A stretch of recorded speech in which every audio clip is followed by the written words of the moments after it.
My name is Lee Brewer. I'm a reporter at the Oklahoman newspaper in Oklahoma City, and I'm here to learn about my family's history and my ancestry, which I know very little about. Most people who are familiar with my work are familiar with two areas of coverage. Stories I've written about the prison system, specifically the deteriorating facilities and growing concerns and needs that the state has because of an overpopulated prison system, and the death penalty, which has been a huge ongoing story for a lot longer than I've been covering it, but certainly in the last couple of years. The execution of Clayton Lockett in 2014, I was a media witness to that, and Lockett's case really caught national attention. Getting to have a front row seat to history in your own community, and not only get to watch it and understand it and tell people about it, but getting to know the people involved in it and seeing how their lives change and how they affect history. It's just really interesting and fascinating. I feel really lucky. I was born in Ada. My mother's side is Cherokee.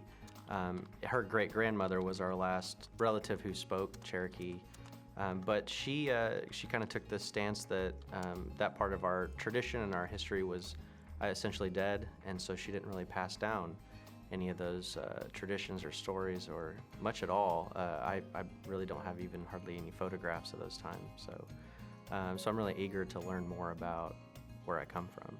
For me, it's just knowing who you are and kind of where your beliefs come from. But it was something that I really wanted to do and just didn't have the time, to do it. So I'm really glad. Just learning what time my family decided to remove, I think will tell me a lot about them. Were they one of the early ones that decided to leave before they were forced? What did they do for a living, and what kind of people were they? And a part of the reason I'm out here is because I want to bring people into this whole experience with me, my readers at the paper, and I'm kind of hoping through that people will gain an understanding of how easy it is for them to learn about their own past and show them that it is worthwhile and it can show them something about who they are. It's the Cherokee Family Research Room or Center. And this is Ashley Van. That's Ashley Van. She's an associate genealogist that works with me. I'm well, how are you? Welcome to the Cherokee Family Research Center. Thanks for having me. This is what we put together for you. You had sent us some basic information about Viola Sweetwater, your ancestor, your great-grandmother, and about your mom. And so we just kind of took a little bit of tidbits of information that you gave us and went from there. Okay. I know you grew up and knew who your great-grandmother was, and you were young when she died in 1992. Mm-hmm. This is what's called a birth affidavit, and it shows that she was born 3rd of October, 1899, and that she was born, her father's name was William Sweetwater, and her mother was listed as Euphemie Sweetwater. Matt, these are all new to you. These are all new to me. The next part we're going to get into is William Sweetwater. Okay. And that is your direct Cherokee ancestor. That is Viola's father. I had always heard from my mom that her great-grandfather or someone was born during the removal process on the way here. They did come on the removal. They did come a lot earlier. So they were not considered what were referred to as old settlers. And that was a group of Cherokee that migrated previous to removal. We do know they took the northern route, though. Oh, okay. It certainly makes my life seem a lot easier than I might perceive it to be when you consider the fact that he survived or was at least born during forcible removal. That's like a card from his index to his Civil War pension.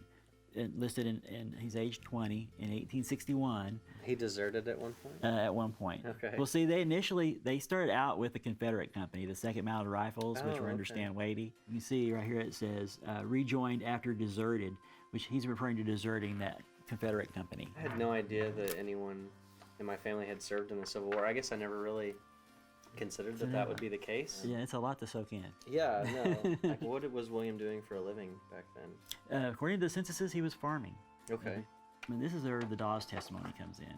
And now this was actually the most interesting part of doing the research, is getting to look at these testimonies and to read these testimonies. What they would do is actually sitting down just like we are today. And 1, they're going to ask them how old they are. 2, they're going to ask them who their parents are. And they're also going to ask him who he's married to and who are the children, which we're going to get into. Under what law were you married to your wife? Answer: we never were legally married, only took up together. Question: you have never got any license and never were married by any preacher or clerk or anybody? Answer: no, sir. This is his headstone at the Xena Cemetery. Seems like he lived to a ripe old age, even though we don't know exactly what that age was. But he was at least 70.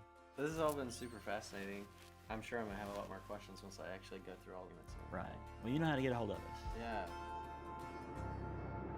Right now we're going to Xena, which was where my ancestors who came over on the Trail of Tears were given an allotment and where they're currently buried. I think I came here thinking I was going to get a lot of answers, and I did, obviously, but I didn't consider how many questions I'd leave with. So this feels more like kind of the first step in a longer journey to find out about who my family, is and was. I always knew that this was there. I just didn't know to what extent or what it meant. And I've actually been talking to Micah, my son, a lot more about it. And I hope he takes a certain amount of pride in that and remembers it and passes it down as well. We were talking to Chief Baker earlier today. The history I was able to learn kind of had a stopping point, and he said, well, it does for now, but you can always keep going. There's always ways to find more, and I think he's probably right.